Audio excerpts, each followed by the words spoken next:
Mastery, while understanding and containing it makes a difference in someone who has reached a higher level of self-awareness. Instead of being slaves to our desires, we must be their masters.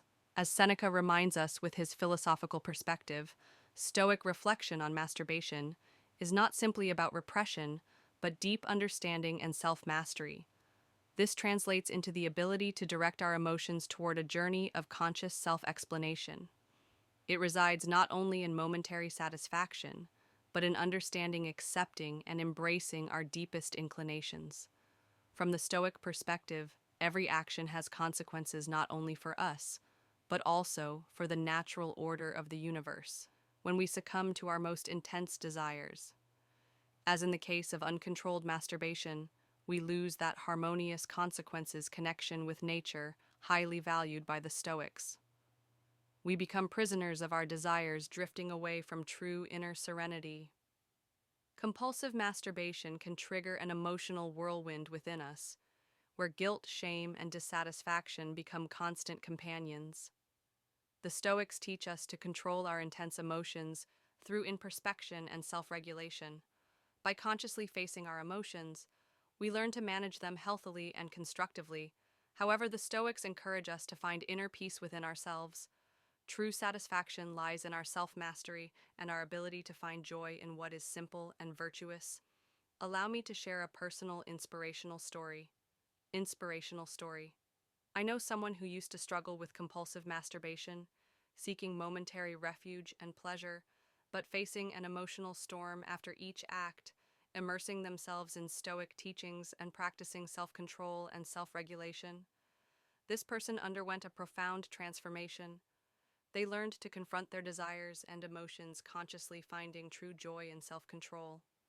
They now live a life of inner peace and authenticity, free from the slavery of momentary desires.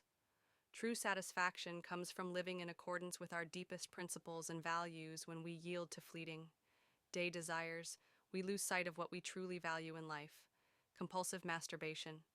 Conclusion can distance us from our noblest purposes and veer us away from the true happiness found in virtue and inner peace.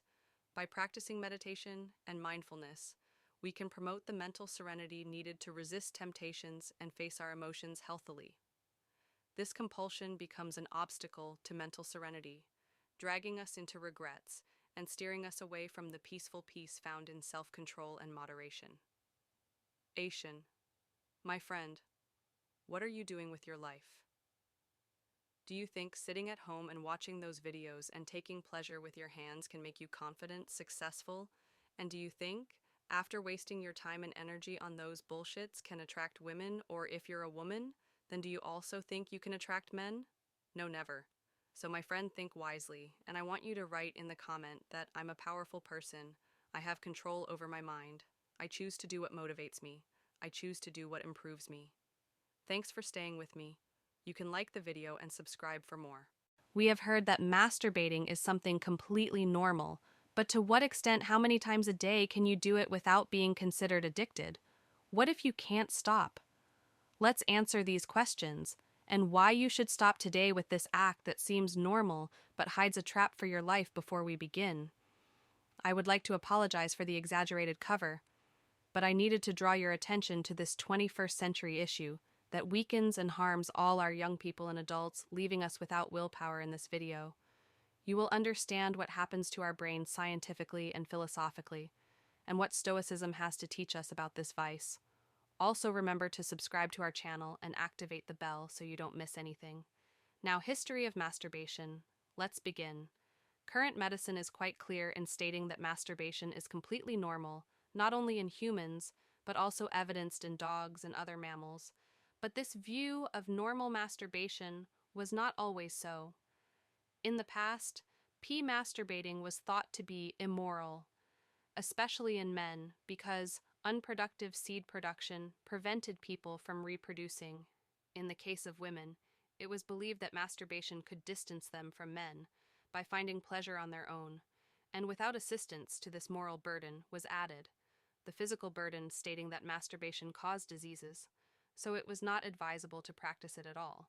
But let's return to the present. What do we know about masturbation?